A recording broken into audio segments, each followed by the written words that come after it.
ያው ስሜ ሰለሞን አየለ ይባላል። የከፋ አረንጓዴ ፓርቲ ፕሬዝዳንት የኢትዮጵያ የፖለቲካ ፓርቲዎች የጋራ ምክር ሰብሳቢ። ያው በዚህ በቢጣገሻ ምርጫ ክልል እጩኝ ቀርቤያለሁ። ድምጼን ሰጥቻለሁ። እጩኝ የቀረብኩት ሰላም ለኢትዮጵያ ጥምረት ፓርቲ ነው። ያው ምርጫ ዘንድሮ ያው ለየት የሚያደርጋቸው ብዙ ባህሪያቶች አሉ። ብሔራዊ ምርጫ ቦርድ ብዙ ያሻሻላቸው ጉዳዮች አሉ።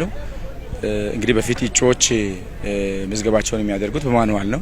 ዘንድሮ ላይ እጩዎች ምዝገባ ራሳቸው ፓርቲዎች ናቸው ዲጂታላይዝድ አድርገው የመዘገቡት። ስለዚህ ምስጢሩን የጠበቀ ከምንም ነገር ነፃ የሆነ ፓርቲዎች በራሳቸው እንዲመዘገቡ ማድረግ ተችሏል። ይህ ለየት ያደርገዋል። በሁለተኛ ደረጃ መራጮችም ጭምር በራሳቸው እንዲመዘገቡም ጭምር የተደረገባቸው ሂደቶች አሉ። ከዛም ባለፈ በፊት ከነበረው 6 የሀገራዊ ምርጫ ላይ 30 ሚሊዮን አካባቢ መራጮች ናቸው የነበሩት። አሁን ምርጫ ቦርድ ባወጣው ዳታ ወደ 51 በላይ ሚሊዮን በላይ መራጮች እንደ ኢትዮጵያ ተመዝግበዋል። ይህ እንግዲህ አንዱ ትልቅ የዲሞክራሲ ማሳያ ነው። ሰው የራሱን ስርዓት ለመገንባት ምርጫ እንግዲህ አንድ ሀገር የዲሞክራሲ ስርዓት የምትገነባበት ስርዓት እንዲኖር የምታስችልበት ለአገሬ ትልቅ ከፍተኛውን ሚና የምትጫወትበት ነውና ለዛ የነቃ ተሳትፎ ያለው ህዝብ ማህበረሰብ ካርድ መውሰድ ችሏል። የወሰደውን ካርድ ደግሞ ዛሬ ላይ በአጠቃላይ ተሰልፎ ከጠዋት ጀምሮ 12 ሰዓት ጀምሮ ያለምንም መታከት የሚፈልገውን እንግዲህ ፓርቲዎች የራሳቸውን የሆነ የምርጫ ቅስቀሳ ማድረግ ችለዋል። ያን ያደረጉትን የፖሊስ አማራጮቻቸውን ለህዝቦቻቸው አቅርበዋል። በቀረበው ልክ ደግሞ ዛሬ ላይ 4 ቀን የጥሞና ጊዜያቶች ነበሩ። እነዚህ 4 ቀን የጥሞና ጊዜያቶች ደግሞ ፓርቲዎች የሰጡትን ማኒፌስቶአቸውን የፖሊስ አማራጮቻቸውን ያቀረቧቸውን ለይተው ቁጭ ብለው አስበው አሰላስለው የሚፈልገውን መምረጥ እንዲችል ጊዜ መውሰድ ስለሆነ በዛ ልክ ዛሬ ላይ መራጩ ህዝብ በዚህ ልክ የነቃ ተሳትፎ አድርጎ ተሰልፎ ከጧት እስካሁን ድረስ ያለመታከት ተሰልፎ እንግዲህ ካርድ እየተሰጠ ያለው ማየት ችለናል። እንግዲህ ምርጫው ቢያንስ ትልቁ ነገር የመጀመሪያው ሰላማዊ ተአማኑ ነው። ህዝብን ያሳተፈ ሆኖ ዲሞክራሲያዊ ሂደቱን ባማከለ መልኩ እንዲጠናቀቅ ነው የሚጠበቀው። ከዚህ አንጻር እንግዲህ ሁሉም የባለድርሻ አካላት ደግሞ ከዚህ ያላለሰለሰ ጥረት አዎንታዊ ሚና መጫወት አለበት።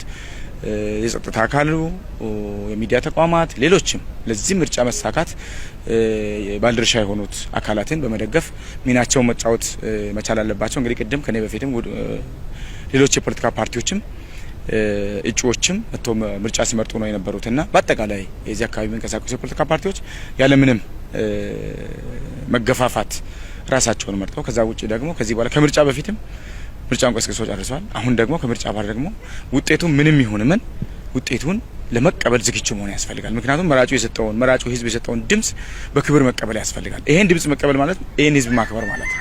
በመጀመሪያ ይሄን ህዝብ ለማክበር ደግሞ የዚህን ህዝብ ድምጽ ማክበር ነውና የሚሰጠንን ድምጽ በክብር መቀበል ያስፈልጋል።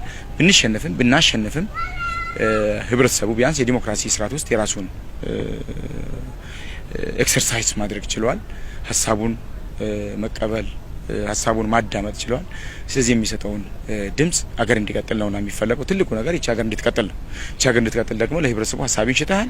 ይሸጥከውን የሰማው ህዝብ መጥቶ የሚመርጥና የሚሰጥ ድምጽ አለ። ያን ድምጽ ተከትሎ ደግሞ መቀበል ያስፈልጋል። እዚህ አካባቢ ለተወካዮች ምክር ቤት የተወዳደረው የሚሆን ክልል ምክር ቤት የተወዳደረው መላ ኢትዮጵያ ውስጥ ያለው በአጠቃላይ የፖለቲካ ፓርቲዎች የሚሰጠንን ድምጽ በጸጋ ነው የምንቀበለው። ስለዚህ ተጨባብጦ ለኢትዮጵያ አዲስ ምዕራፍ አዲስ አስተሳሰብ ማሳየት መቻል አለብን። ምክንያቱም ከምርጫ በፊት የነበረች ኢትዮጵያ ከምርጫ በኋላ የምትቀጥል ኢትዮጵያ መሆን አለባት እንጂ በምርጫ የተነሳ ችግር ውስጥ የሚገባ በምርጫ የተነሳ ግጭት ውስጥ የሚገባ ማህበረሰብ መሆን መቻል የለብንም እና ንግዱም እንቅስቃሴውን በአጠቃላይ በዛ ልክ መቀጠል አለበት። ከ5 ዓመት አንዴ የሚመጣ ነው። ስለዚህ ከ5 ዓመት አንዴ መጥቶ ማህበረሰቡን አላስፈላጊ የሆነ ቅሬታ ውስጥ ሊፈጥር የሚችል መፈጠር የለበትምና ፖለቲካ ፓርቲዎች ከዛ ራሳችንን ሁላችንን ማራቅ አለብን። አባሎቻችን፣ ደጋፊዎቻችን፣ አመራሮቻችን በአጠቃላይ በሚባል ደረጃ የሚሰጠንን ድምጽ በጸጋ ተቀብለን ለቀጣይ መስራት ያስፈልጋል። ኦልሞስት ቀጣይ የህዝብም አለ፣ ቀጣይ ፖለቲከኛም አለ፣ ቀጣይ ፖለቲካውም አለ። ስለዚህ ለሚኖር ፖለቲካና ለሚቀጥል ፖለቲካ አብሮ የሚቀጥለውን ማህበረሰብ ችግር ውስጥ ማስገባት አያስፈልግምና ለዚህ ማህበረሰብ በጸና አቋም ቆመን በጋራ ለዚህ ማህበረሰብ መታገል ያስፈልጋል። ችግሮችን በጋራ መፍታት ያስፈልጋል። በውይይት መፍታት ያስፈልጋል። ስለዚህ ለዛ ዝግጁም መሆን ያስፈልጋል። ይሄን በአእምሮአችንን ጭምር አዘጋጅተን ነው ወደዚህ የገባ ነውና የሚመጣው ውጤት መጥፎ ከሆነ ችግር ለመፍጠር የሚመጣው ውጤት ጥሩ ከሆነ ደስታ ለመፍጠር አይደለም።